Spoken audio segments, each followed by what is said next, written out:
പറയാതെ പോകാൻ പറ്റില്ല. ഇതൊക്കെ കേന്ദ്രം തരുന്നതാണ്. അതാണ് എന്ത് കണ്ടാലും ഇതൊക്കെ പ്രധാനമന്ത്രിയുടെയാണ്. പക്ഷെ അതൊന്നും മറ്റ് സംസ്ഥാനങ്ങളിലില്ല. കേരളം ഇന്ത്യയിലെ ആദ്യത്തെ സമ്പൂർണ്ണ വെളിയുടെ വിസർജന വിമുക്ത സംസ്ഥാനമായി കേന്ദ്ര സർക്കാർ തന്നെ പ്രഖ്യാപിച്ചു. പക്ഷെ കേരളമാണ് ഒന്നാമത്തെ സംസ്ഥാനം. രണ്ടാമത്തെ സംസ്ഥാനം ഏതാ? അങ്ങനെ ഒരു സംസ്ഥാനം ഇല്ല. ഗുജറാത്തിൽ ഇപ്പോഴും സ്ഥിതി എന്താ നമുക്കറിയാം. അപ്പൊ കേരളത്തെ എന്ത് നേട്ടമുണ്ടായാലും കേന്ദ്രത്തിന്റെയാണ്. ഇന്ത്യയിൽ മറ്റെവിടെയാ നേട്ടമില്ല. ഇന്ത്യയിൽ ആദ്യമായി സമ്പൂർണ്ണ വൈദ്യുതീകരണം യാഥാർത്ഥ്യമായ സംസ്ഥാനം കേരളം. പ്രഖ്യാപനം വന്നു. വേറെ എവിടെയോ അതില്ല. അതെന്താ നിങ്ങളുടെ കേന്ദ്രം വേറെ എവിടെ ഇതൊന്നും ചെയ്യാത്തത്?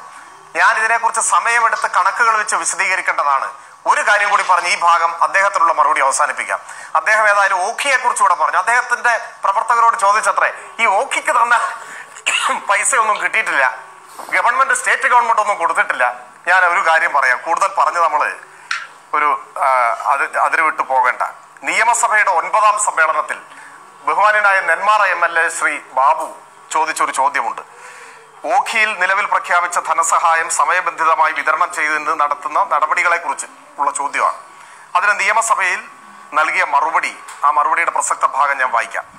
മരണപ്പെട്ടവരുടെ ആശ്രിതർക്ക് സംസ്ഥാന സർക്കാർ 20 ലക്ഷം രൂപയും പ്രധാനമന്ത്രിയുടെ ദുരിതാശ്വാസ നിധിയിൽ നിന്നുള്ള 2 ലക്ഷം രൂപയും കൂടി ഉൾപ്പെടുത്തി 22 ലക്ഷം രൂപ സമയബന്ധിതമായി തന്നെ വിതരണം ചെയ്തു.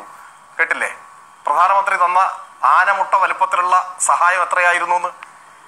കാണാതായ മത്സ്യത്തൊഴിലാളികൾക്ക്, മരണമടഞ്ഞവരുടെ കുടുംബങ്ങൾക്ക് നൽകുന്ന എല്ലാവിധ ആനുകൂല്യങ്ങളും നൽകുന്നതിനുള്ള തീരുമാനവും സർക്കാർ കൈക്കൊണ്ടു. പ്രസ്തുത ആനുകൂല്യങ്ങൾ ലഭ്യമാകുന്നതുവരെ ഓരോ മാസവും 10,000 രൂപ വീതം ഈ കുടുംബങ്ങൾക്ക് മുഖ്യമന്ത്രിയുടെ ദുരിതാശ്വാസ നിധിയിൽ നിന്നും നൽകുന്നുണ്ട്. എവിടുന്ന്? നയാ പൈസ കൊടുത്തു പോകരുതെന്ന് നിങ്ങൾ ആഹ്വാനം ചെയ്ത മുഖ്യമന്ത്രിയുടെ ദുരിതാശ്വാസ നിധിയിൽ നിന്ന്. DYFI പ്രവർത്തകർ ആക്രി സാധനങ്ങൾ പെറുക്കിയും പഴയ കടലാസ് ശേഖരിച്ചും കൂലിപ്പണിക്ക് പോയി അതിന്റെ കൂലി സമാഹരിച്ചും 11 കോടി രൂപ അടച്ച CPIM പ്രവർത്തകർ ബക്കറ്റ് എടുത്ത് പിരിച്ച് 33 കോടി രൂപ 35 കോടി രൂപ പിരിച്ചടച്ച ഉൾപ്പെടെയുള്ള മുഖ്യമന്ത്രിയുടെ ദുരിതാശ്വാസ നിധി ഇവിടുത്തെ സുമനസ്സുകൾ, നല്ല മനുഷ്യർ നൽകിയ സംഭാവനകളിൽ നിന്നൊക്കെ ഉപയോഗപ്പെടുത്തി 10,000 രൂപ പ്രതിമാസം കൊടുത്തുകൊണ്ടിരിക്കുകയാണ്. പിന്നെ ബോട്ടുകൾ നൽകിയതിനുള്ള നഷ്ടപരിഹാരം, അത്തരം കാര്യങ്ങളെ കുറിച്ചൊക്കെ പറയുന്നു.